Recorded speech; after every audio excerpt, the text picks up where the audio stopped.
Breakfast বানানোর সময় হাতে একেবারেই থাকে না, সেদিন এই স্টাইলে মোগলাই পরোটা বানিয়ে নিই। এইভাবে বানালে যেমন পেটটাও অনেকক্ষণ পর্যন্ত ভরা থাকে, তেমন খেতেও কিন্তু দারুণ টেস্ট লাগে। তো এই রেসিপির জন্য 1 কাপ ময়দা একটা বোলের মধ্যে নিলাম, পরিমাণ মতো লবণ, আর দিয়ে দিলাম 2 টেবিল চামচ সাদা তেল।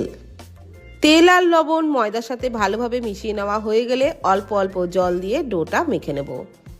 আর এখানে আমি ময়দা দিয়ে তৈরি করছি, আপনারা স্বাস্থ্যের কথা চিন্তা করে তৈরি করতে চাইলে অবশ্যই ময়দার জায়গায় আটা দিয়ে তৈরি করবেন, কিংবা আটা ময়দা দুটো মিশিয়েও তৈরি করতে পারেন। তো অল্প অল্প জল দিয়ে ডোটাকে আমি মোটামুটি সফট করে মেখে নিয়েছি, খুব বেশি নরম করেও মাখিনি, আবার কিন্তু খুব শক্ত করেও মাখিনি। তো এইবার ওপরে একটু তেল মাখিয়ে রেখে দিচ্ছি, যাতে 10 মিনিট রেস্টে রাখার পরও ডোটা একই রকম সফট থাকে। ঢাকনা চাপা দিয়ে 10 মিনিটের জন্য রেস্টে রাখবো। আর ততক্ষণে একটা পুর বানিয়ে নিচ্ছি। একটা বাটির মধ্যে একটা ডিম ফাটিয়ে নিলাম, ওর মধ্যে অর্ধেকটা সিদ্ধ করে রাখা আলু গ্রেট করে দিচ্ছি। এখানে একটা আলু কিন্তু দিচ্ছি না, একটা বড় সাইজের আলুর অর্ধেকটা পরিমাণে আলু সিদ্ধ করে রেখেছিলাম, সেইটাই গ্রেট করে দিলাম। দিয়ে দিলাম পেঁয়াজ কুচি, ছোট সাইজের একটা পেঁয়াজ কুচি দিলাম, 2টো কাঁচা লঙ্কা কুচি, আর একদম অল্প পরিমাণে দিয়ে দিলাম টমেটো কুচি, ধনে পাতা কুচি অল্প পরিমাণে দিলাম, পরিমাণ মতো লবণ, 1/2 চামচ দিয়ে দিলাম চাট মশলা। সমস্ত কিছু খুব ভালো করে মিশিয়ে নিচ্ছি।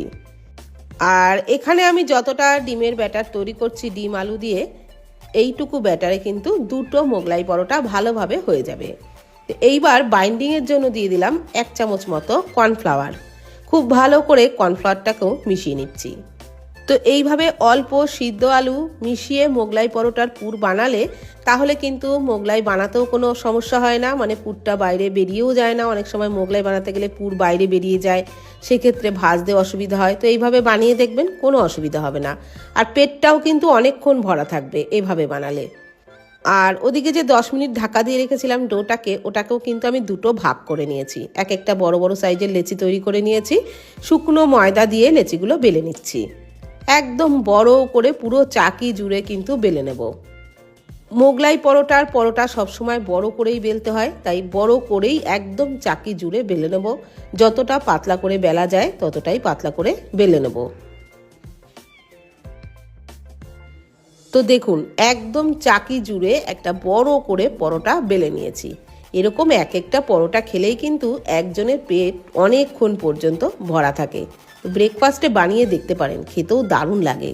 তো এইরকম পাতলা করেই বেলে নিয়েছি। এইবার যে পুরটা বানিয়ে নিয়েছিলাম সেটা মাঝখানে প্রায় 3-4 চামচ মতো দিয়ে দিলাম, 4-5 চামচ মতো দিয়েছি। আর তারপর এইভাবে চামচটা দিয়ে একটু ছড়িয়ে দিচ্ছি।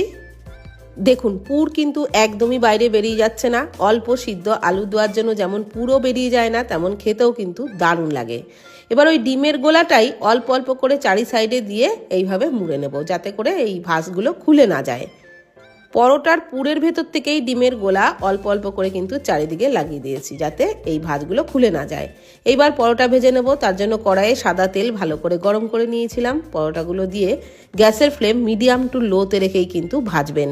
একদমই হাই ফ্লেমে ভাজবেন না, তাহলে ভেতরের পুরটা কাঁচা থেকে যাবে, খেতেও কিন্তু ভালো লাগবে না।